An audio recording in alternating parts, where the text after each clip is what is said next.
राधे राधे, जय श्री राधे, जय श्री कृष्णा, जय महाकाल, जय महाकाली। राधे राधे दर्शकों, मैं साक्षी ठाकुर, मैं संजीव ठाकुर। बहुत बहुत स्वागत करते हैं। आप कैसे हैं आप लोग?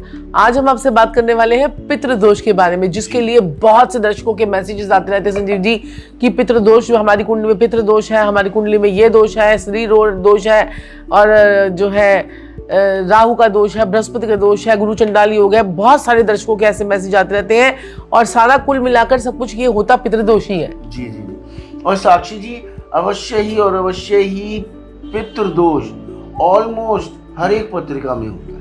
90% कुंडलियों में होता ही होता है। 90% कुंडलियों में पितृदोष होता है। और मेरे प्यारे भाइयों बहनों और प्रिय प्रिय बुजुर्गों, अवश्य ही पितृदोष, जैसे जैसे पितृदोष की पावर बढ़ती चली जाती है, नेगेटिविटी बढ़ती चली जाती है, आपके घर में अन्यास मृत्यु, अन्यास एक्सीडेंट, अन्यास घटनाएं, बीमारी, बच्चों का बिगड़ना, कोई काम ना बनना, बिजनेस में रुकावट आ जाना, नौकरी ना लगना, नौकरी बार बार छूट जाना, बिजनेस बार बार खत्म हो जाना, पैसा फंस जाना, घर में बेबात के कलेश ही कलेश, टेंशन ही टेंशन, चिड़चिड़ा माहौल।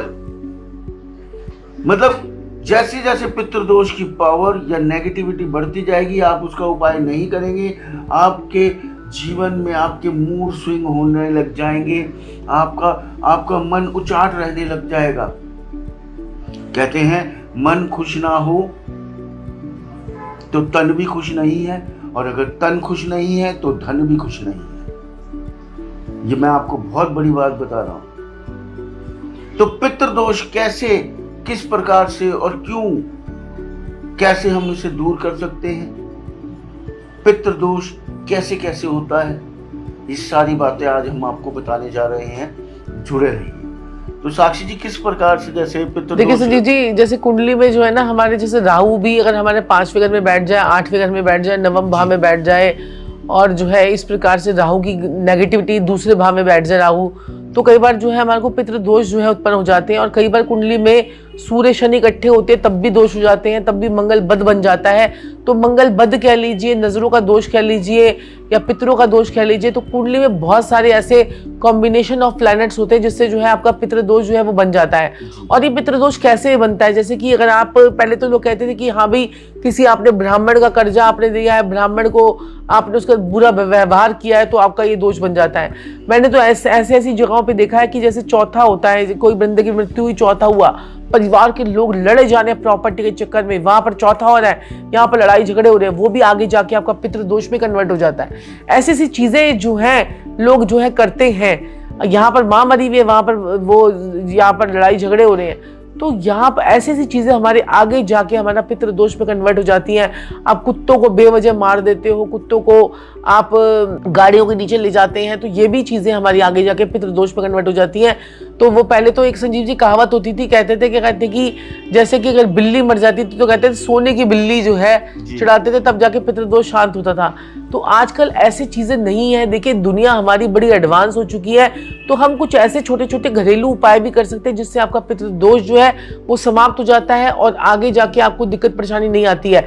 या फिर हम ऐसे छोटे छोटे उपाय करते रहें तो हमारे को उतनी ज्यादा प्रॉब्लम नहीं आती है। घर में जिसकी पत्रिका सबसे ज्यादा वीक होती है उसके ऊपर इन सब चीजों का ज्यादा इफेक्ट होता है। लोग कहते हैं कि ये तो अब घर में 4 लोग बैठे हुए हैं, अब 4 लोग बैठे हुए हैं तो घर में जो है आपके वास्तु दोष भी है।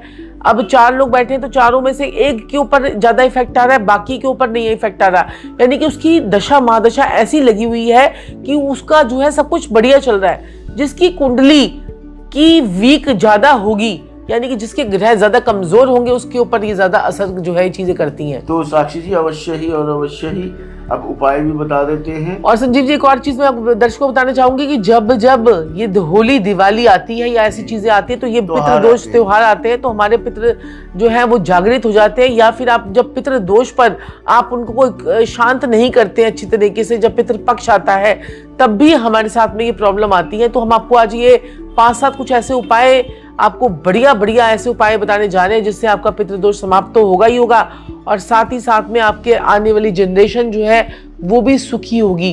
तो कहते हैं ना कि पीछे से अगर हमारे पूर्वज अच्छे काम कर रहे होते हैं तो हमारी आने वाली जनरेशन जो है वो सुखी होती है। तो आप लोग ही ऐसे अभी से काम करने शुरू कर दीजिए ताकि आपकी आने वाली जनरेशन जो है वो सुख, समृद्धि और खुशहाली जो है वो पाए और आपके जीवन से सारी नेगेटिविटी और नकारात्मक शक्तियां जो है वो सब निकल जाए। बिल्कुल। तो उपाय बताएंगे संजय जी? अवश्य ही।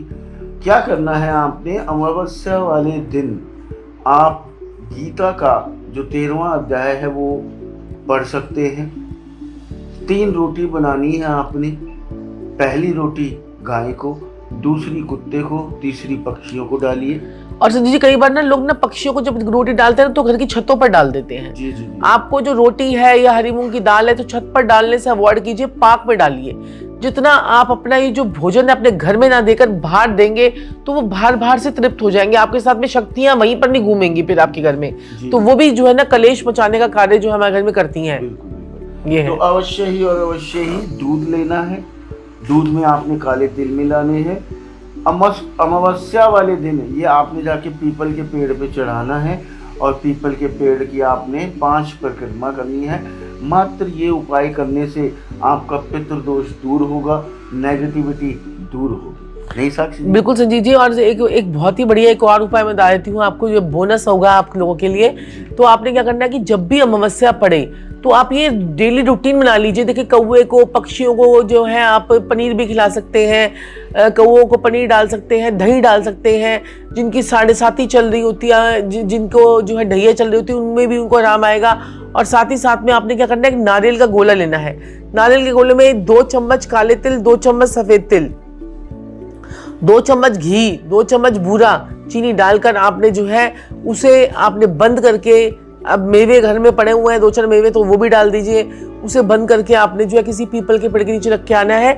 ये आप जो है लंगर लगाते हैं उन अनजानी शक्तियों के लिए, उन पताल की शक्तियों के लिए लंगर लगाते हैं, जिससे आपके जीवन में जो है वो आपके दुख तकलीफें वो काटते चले जाते हैं। और जब आप पीपल के पेड़ के नीचे रख के रहते हैं तो आपको पीपल के पेड़ के नीचे आपको पता ही माँ लक्ष्मी का भी वास होता है। और आपके जो है पीपल कितना अपने आप में पवित्र पेड़ है। तो ये आप करें और इससे भी आपको बहुत चमत्कारी रिजल्ट्स भी मिलेंगे। बाकी 13वां अध्याय तो संजीव जी आपने बोला है वो तो बहुत ही जबरदस्त है, वो तो पढ़ने मात्र से ही, क्योंकि कई लोग हमें फॉरेन के भी देख रहे हैं तो वो लोग कहते हैं कि हम पीपल के पेड़ के नीचे नहीं जा सकते, हम ये नहीं कर सकते, हम वो नहीं कर सकते। आप गीता का 13वां अध्याय डाउनलोड कर लीजिए नेट से और उसको अपने घर में बैठ के पढ़ लीजिए, दिया जलाकर अमावस्या में ये भी आप कर सकते हैं। और ज्यादा कुछ नहीं तो काले रंग की मोमबत्ती पे हल्दी लगाकर, काले रंग की मोमबत्ती पर हल्दी लगाकर आप अमावस्या जला दीजिए।